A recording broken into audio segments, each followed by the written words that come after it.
basically recording and encoding at the same time. So I'm going to just jump in here and keep go until the battery gives me a warning at the. Okay, the last thing I talked about, and I'm going to pull my pen out anyway because I find that if I write here without going to the slideshow that it works. So I'm going to lecture using the this view instead of, let's see if we can make this a little bit. There we go. Okay, the hierarchy, data hierarchy actually is the way that we look at data. And we start from the simplest to the more complex. Now, we're not going to get real complex in this course. This is obviously a one-course introduction to both C and MATLAB. At my previous campus, we actually had a course for both, followed by a course in Visual Basic. So, so actually you're looking at 3 courses in programming if you count MATLAB, C, and Visual Basic. And then, of course, we follow that with a course in microprocessors right there. So I'm kind of used to a little bit more depth in terms of programming than what this course allows me to do out there. But I should point out, though, that these were students that were electronics engineers for the most part, and a lot of them went to work as test design equipment engineers that did a lot of programming. They went to work in the embedded systems field where they did programming, or some of them became network managers and things like that. So the student, the job expectations were different. So as we look at this here, this is kind of where we're going here. This is a bit. A bit is a single 1 or 0 right there. And that's represented by a transistor or flip-flop in memory in an IC. That's the lowest level. If we combine 8 bits together, we end up with a character. And there's something called the ASCII character set that represents every character you can think of between, of A, B, C, D, E, F, and the extent includes some of the Arabic characters, some of the Greek characters, but it's the entire alphabet and numerics, fields, and then some, the ASCII character set. A field is a string, essentially, in this case, but it could be a number or it could be something else. But the word Judy, for example,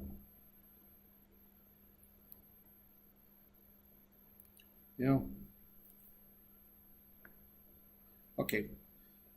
I just got this computer last year. I didn't realize that I could use the eraser on the pen as an eraser.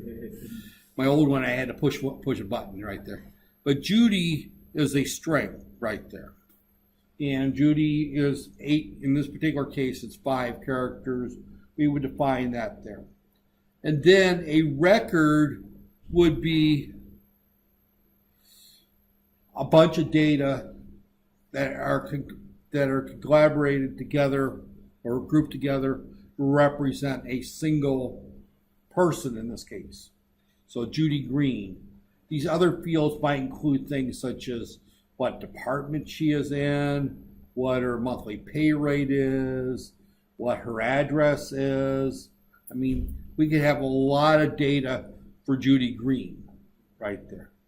If I pull up one of you guys, that there, I still refer to as just guys, we don't have any ladies yet, that they're up in the UniKL database. I can find out who your advisor is, what your GPA is, what courses you've taken. There's all kinds of information on a particular student right there. One of the things that might be in there might be a link to a file that contains a person's picture. That there. I don't know about the Malaysian police computer system, but I know in the US, in a previous lifetime, when I say a previous lifetime, before I went to college, I worked for a short while for the Indiana State Police in the radio communications room, and we could pull up a particular individual's photo ID from their driver's license and transmit that to a car out in the field right there. And that was 30 years ago, 35 years ago. That there, we could do that. So, I mean, so the amount of information that can be stored on an individual is pretty vast. I could almost guarantee that if any of you got a U.S. visa, for example, and you went through U.S. immigration, as soon as you slam in your passport to the customs officer or immigration officer, he's probably looking at your application for your visa along with your picture right there. So it's one of those cases that these records for individuals can be quite detailed right there. And then we have another group here, which is a file. Now, files can be millions and millions of records, or they can be relatively small. We can have later on, and we probably won't get into much in this class, I'll talk about the idea of a hierarchical database. Now, a hierarchical database means that I have, for example, a student file, a record for students, and I may be able to go through the list of students and have a class. So I look at all the students in my class right there, or in a particular course. This in the U.S. this would be called a class. I guess they call this a course right there. I don't. It doesn't really matter. But I could look at just the records of students that are in my current course right there. So, and then in my course, I can also have things that that as a course instructor I have to set up, and that is what my grades are for the semester. And I haven't set those up for this semester yet. I've yet to decide how I'm going to grade everybody.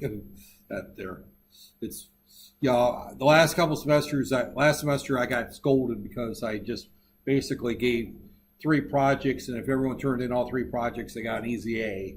That there. So, and I was told that I have to have grades for each.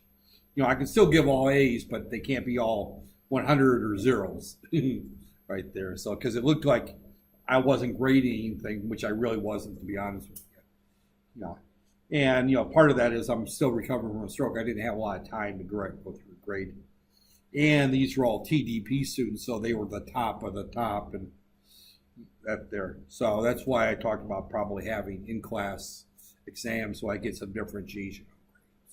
But I just discovered if I give you an assignment and turn you loose as a group, everybody turns in almost the same assignment.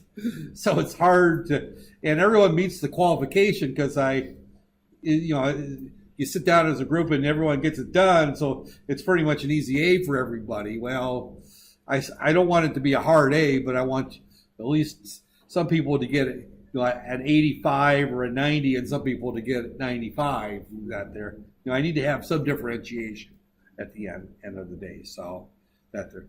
So, but regardless, that's not part of this lecture right here. But this is the basic hierarchy. We'll get up to this point here where we're talking about files. I will probably introduce briefly the concept of a large database program right there. Oracle is the big one. There are programs out there or software programs out there. PHP is one right there for database management. A lot of stuff when you look at web programming is accessing to the database. If you're Lazada, for example, you would have a huge database of products you sell right there. And it has to be access to the web, and you have to have functions where if somebody orders the item, you have different vendors. Lazada is not a store; it's a storefront up there, and there are different vendors that sell through Lazada. Like Sing Hang has a store on Lazada. You can open a store on Lazada if you care to do so, right there, and you can sell, phone cases or whatever you want to sell. that through Lazada. So every time someone makes an order, Lazada has to transmit that order to the actual vendor. Lazada also has to have software to accept payments. They have to deal with security, because anytime you're dealing with people's checking accounts or debit accounts or current accounts or whatever, you got to keep that information secure. Otherwise, a bad guy or a crook can access all the various information right there. And passwords have to be relatively secure, because I don't want to be able to log onto your account and order myself a brand new computer and ship it to my house and have it charged to your debit card, right? That wouldn't be good for you, right? Not there. So this whole idea of processing data is a very, very lucrative field. Right there. And it's become much more important. We're only going to touch the tip of the iceberg in this class right there. So this actually is what I've already talked about, the data hierarchy right there, where we went through the bits, the characters. This just kind of explains it in more detail. C supports various character sets, including Unicode. The number one, Unicode, is actually the ASCII extended set right there. ASCII characters go between 0 and 127. Unicode goes on up to 255 characters. So that there. Computers only work with zeros and ones right there. So when we look at computers, everything is a 0 or a 1. When you took digital electronics, I think most of you have already taken digital electronics. I think Dr. Lillich teaches that, right? That there. She doesn't get into VHDL or FPGAs in that class, does she? No? You don't think so? That it's just AND gates, OR gates, flip-flops. Yeah, that there. And you don't do any labs per se. It's just theory. Okay. Yeah, because back when I taught it, I used to make people do labs with Quartus, where we actually used software and then downloaded it to a chip. That there. Yeah, I think she looked at that and just kind of too much. That there. So that there. So, but I've already talked about that. Fields, we talked about compose. That there. A field is a group of characters or bytes that convey a meaning. Right there. In other words, fields are not limited, as I said, to. And as I hold this pen, it does weird things up there. So I'm going to set it down until I start writing that there. So, and a record is several fields that are related to each other, right there. So a file is a group of related records, and I gave an example of there could be a file of all the students at UniKL or at BMI. A database is a collection of data organized for easy manipulation. And again, relational databases. And this is where I kind of, and this is supposed to bring up OneNote. Oh, my own bad. Ooh, we're narrowing down quick. I need to start throwing that there. But when we look at a database right here, here's a file, for example, and this is all the student records right there. Right there. Here's another file right there, and this is my course right here. And I can pull certain records and pull them into this particular here. Then I have another one right here. This could be graduates, right there. And these are all related to each other, right there. And these can be quite complex. I've designed a couple databases in my life that they're not my favorite task to do, right there. Both times I kind of got suckered into it. That Hack is he's got the right name for a computer geek, right there.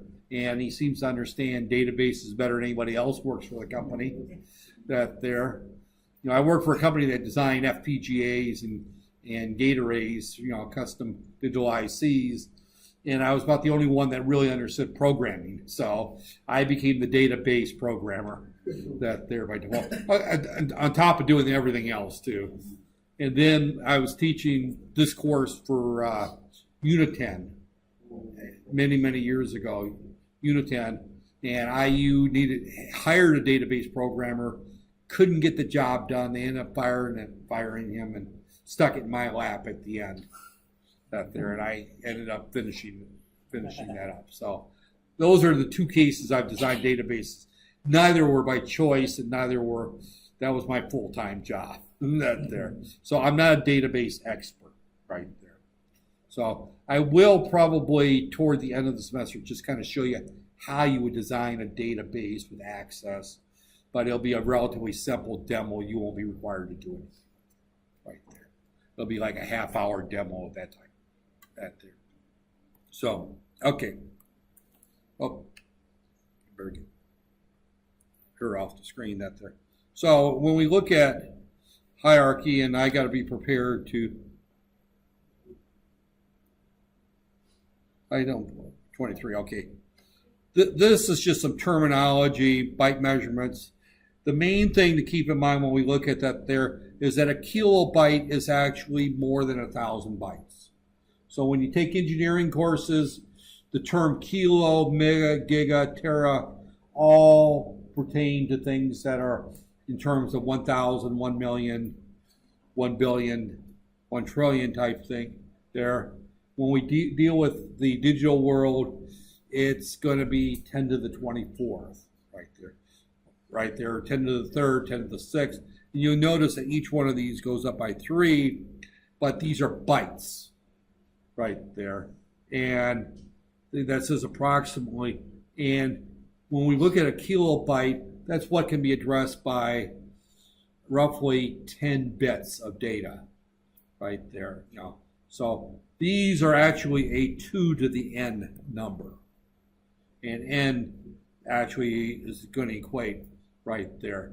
So that's where that comes from. And that's why if you buy, for example, a 1 terabyte hard drive and you format that, they're advertising it as 1 terabyte, but Windows will see it using this measurement, so it might show up like 980 something megabytes. It won't show up as a full terabyte, and that's the difference between 10 to something and 2 to the n right there. Because normal engineering uses 2 to the n versus digital uses 2 to the, and I'm going to say m because it's not the same measurement right there. But we're using base 2 as our numbering system right there. So for this class, we don't really need to know that. It doesn't really matter that there. It's just that one of the things about Moore's Law is that in Moore's Law, we talk about the doubling every couple of years. My first 1 gigabyte hard drive was when I was working for Magnavox. We were doing that project for the Navy. The part of the company I worked for, we built sonobuoys for tracking submarines. The sonobuoy is a device you drop in the ocean and it has several microphones and it listens for submarines. So we were worried about where the Russians and the Chinese were hiding their submarines, so we were looking for them right there. It's an important job when you realize that submarines carry nuclear weapons. You want to know where your potential enemies' nuclear weapons are stored, so you want to keep track of where your submarines are. So, not something that Malaysia does a lot of, but, as I said, at that time I worked for the U.S. military complex, and we were tracking submarines. But regardless, my first 1 gigabyte hard drive was roughly the size of a standard washing machine. 1 gigabyte. 1 gigabyte. This was back in 1985. So, and it costs roughly 30,000 USD. So, this might be a very short class right there. That there. So, I'm going to kind of up there. We have different types of languages that we work with. Machine languages is nothing but ones and zeros. Fortunately, you won't see machine languages. When I first started programming, that's what we used exclusively was machine languages. That there. So we would write our code on a piece of paper in kind of pseudocode, and then we would write it in an assembly language, and then we would hand assemble it to ones and zeros. And then they came up with an assembler that would do the hand assembly for us, where we could just write an assembly language right there. And then they would then convert that to machine code and download it to our microprocessor right there. Today, we don't use too many of those. We use what they call a high-level language. C is, believe it or not, a high-level language. I call it a medium-level language. C.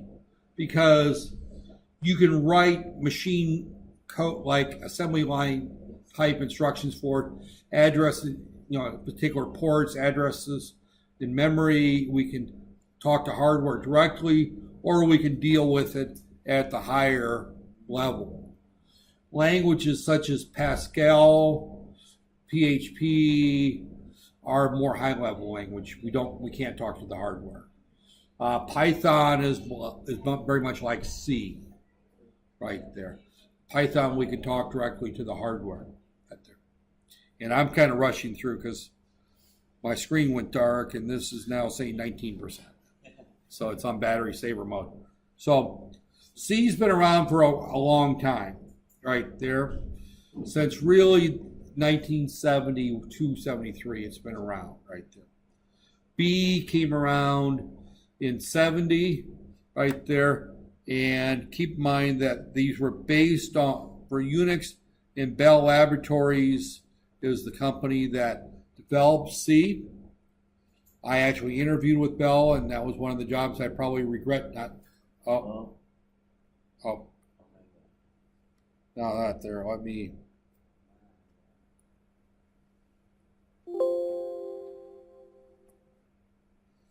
Evidently, it's got me in some weird mode. Doesn't still work. My pen.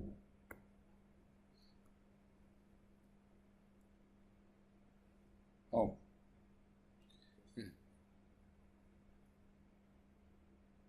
It's got, I don't know what mode it's got me in now.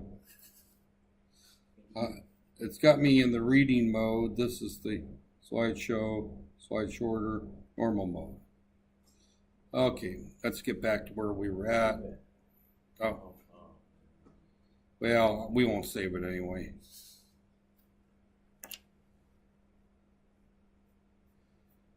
We were about slide 30.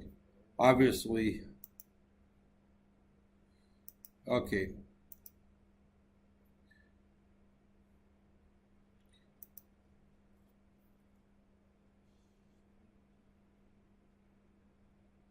Where were we? Don't you love computers? They just help you out. Okay, so C was written in 72. Dennis Kirchie is a famous name in the computer science world. You probably never heard the name, but the standard C Bible, they call it, was written by Dennis Kirchie back in the 70s, and a lot of true C geeks gurus still refer back to it right there. It was the development language of Unix that there, and as I said, Bell Labs used to be the telephone company in the U.S. They are the equivalent of Telecom Malaysia, TM, but they were huge. I mean, they are huge. They're a big company. And at one time, Bell Labs was probably the #1 non-government research company in the world, right there. So they developed Unix, they developed C, they invented the transistor. That tells you how big they are. So in the 1980s, the U.S. government broke them up into smaller companies. They became too big, too powerful. somewhat like Microsoft. They try to do. Microsoft is considered almost too big of a company as far as the world is domination of computer operating systems. But Bell Labs pretty much owned every telephone company or every telephone in the United States at one point. That is a huge, huge company right there. So, but they developed C as up there, and there is a lot of people that use C. Now, C is one of the major things about C is that it's mostly hardware independent. So you can write C code to run on pretty much any type of computer or microprocessor out there with some tweaks. Now, if you're writing something, for example, controlling the dashboard of a Peridua MyV, and you change to another microprocessor, you might have to tweak a few things right there. But you can write it where the 90% of the code is completely transparent right there. And I can write, design, software to control the dashboard, say for a MyV, and with minor variations, put it into a ALSA or whatever car Peridua makes. I don't know what I only know those two because that's what I own, is one of each that there. So, but again, it's one of those cases that it is a portable operating system. It allows us to write from one system to another. And that's why it's a very popular software package for embedded engineers right there. And it's also important because we've got two major desktop applications there, and along with two major mobile operating systems. Desktop, we've got Windows and iOS out there. Linux, I consider kind of a minor player, but Linux is a huge player in the mobile because Android is Linux-based. So when we look at Linux, really every Samsung phone runs a version of Linux right there. And actually, iOS is also kind of a downplay from Linux. iOS is actually a customized version of Unix that is run on the Apple machines. So Unix and C tend to go hand in hand because Unix was written in C. Windows, not so much. So in the Microsoft world, you'll find that C isn't quite as dominant as it is in the Unix world. But most supercomputers and most large databases that are running on Linux machines, you're not running on Windows right there. So again, it's used widely that demand, again, operating systems, embedded systems, real-time and communications. So you'll notice that this particular slide here is kind of highlighting the fact that C finds itself in applications where we need to talk directly to the hardware a lot, right there. If we're dealing with, for example, manipulating databases on the web, SQL and PHP and Oracle and some of these other languages are better, right there. But if we're trying to write software that's going to control your cell phone, your hand phone, then you're going to be probably going with C or some version of C that's that. If you're talking directly to hardware, such as controlling the washing machine in your house or your refrigerator, or monitoring the temperature and those kinds of things, you're almost always going to go to C. Almost nobody goes back to assembly language anymore. Right? Assembly language is a pain. It's too low level. Way too low. You have to know that. Plus, if you want to work with assembly language, you really have to be very intimate with the processor. You have to know how many registers there are, how to move things from one register, what register you can use to multiply, what registers you can use to keep data, which registers can talk directly to I/O ports. You really have to be intimate with the microprocessor. And that was great back in my day when engineers really only worked with one microprocessor. I grew up with the 8085, 8086 family. I became very intimate with the Intel family. But then Motorola came around, and now you had departments that, he's a Motorola designer, he's an Intel designer. So a couple of terms that they throw out is operating systems. I throw them out. I think everyone knows what I mean by the operating system. That is the software that controls the interface between programs that you write and the physical hardware. So the most common one of there is Windows is an operating system. Before Windows, we had something called DOS, the disk operating system before Windows. Linux is also a operating system. Android is an operating system. iOS is an operating system. Mac OS is another operating system. But these are all different types of operating systems. Normally, when you write software and you compile it for a particular operating system. Our version of DevC that we're going to be using, and again, obviously we're not going to get to it today because I'm down to probably 10% on my battery. 14, okay, I'm getting by. I might get through what I intend to get through. But the embedded systems I've talked to a great deal. The example he used here is the interlock brake system, right there. That would be an embedded system, right there. The airbag controller would be part of it.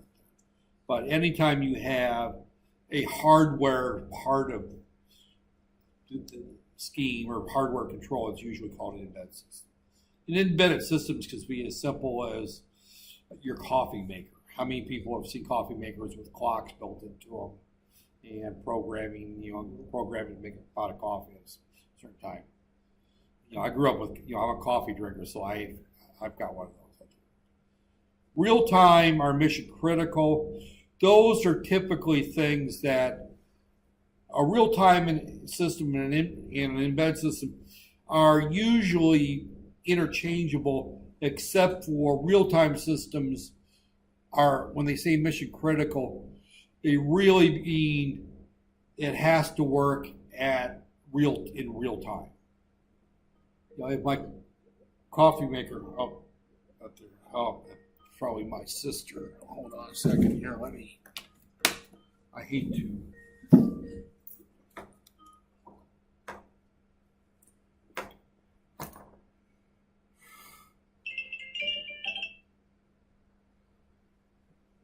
Hello.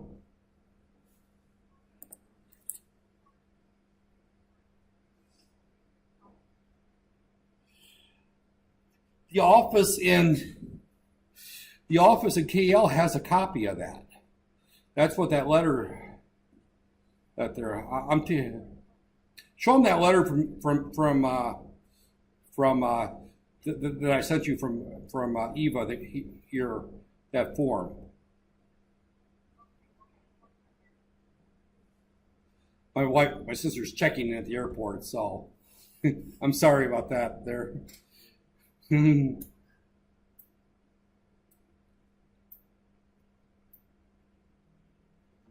Yeah, because I knew that they would probably want to see that letter.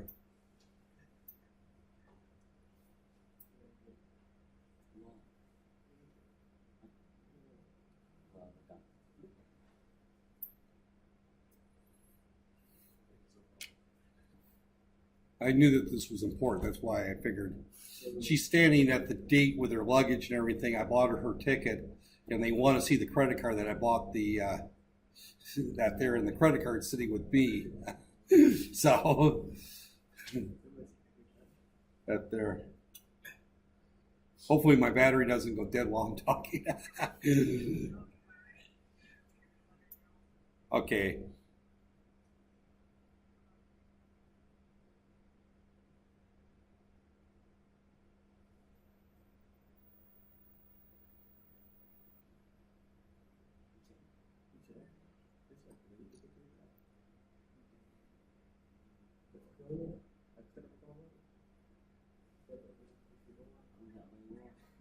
No, no, no, no, no, no. This is because I paid with a credit card, and you don't have the credit card with you when you checked in. So I had to go to the no, because I bought last time through Kayak, not Eva. Yeah.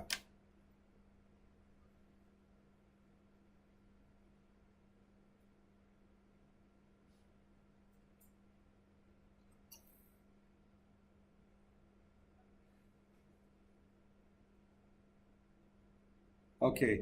I'll tell you what, I'm going to finish my class here. That there. Yeah, I'm actually sitting. I'm sitting in a room with a group of students here watching me talk to you. And you're all laughing at me. That there. Okay. All right. Well.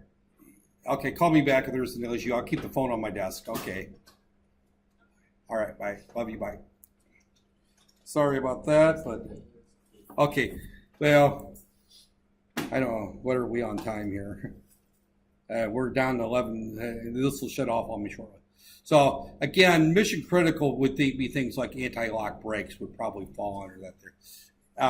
I worked on I didn't design the software for it, but I worked with a company that made engine controllers for jet aircraft engines, General Electric. They make jet aircraft engines. And I worked for them actually in testing the controllers, not in designing the controllers. But all those had to run real-time operating systems right there. So again, I'm not an expert on jet engine controls. I was at one time relatively expert at designing test equipment, where you put a board down and you clamp it and it would test to make sure that it met all the qualifications that there. But real-time operating systems. Communications systems are much more common. They used to not be. That's what controls the data transfer in your hand phone. Television, HD, high definition television uses, communications. That uses a lot of digital signal processing. That there, MP3 players, of course, will be doing these types of things. But these are, again, all things that are written in C.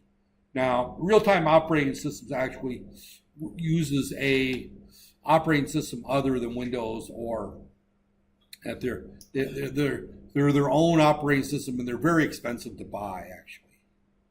That there, and communication systems may use different processors.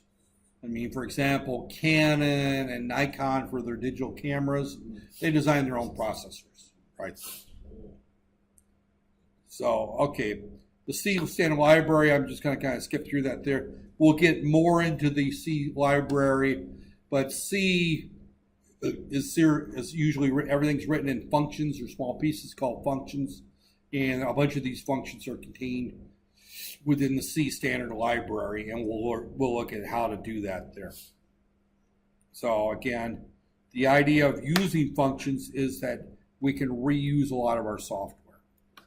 Right there. We can reuse software. So if I write a function to do one thing, I don't have to rewrite that function later on.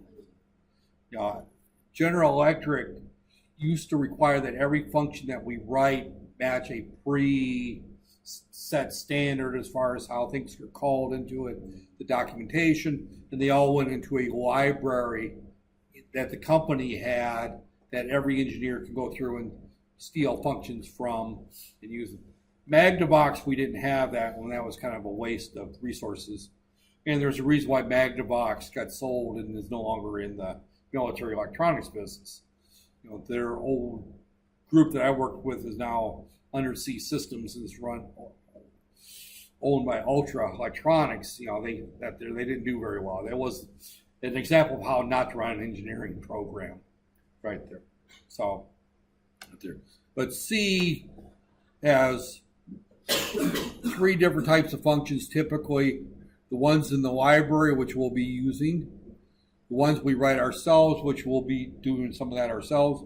And then again, the ones that are coming from other people that are created. And you can buy a lot of these functions, libraries of functions.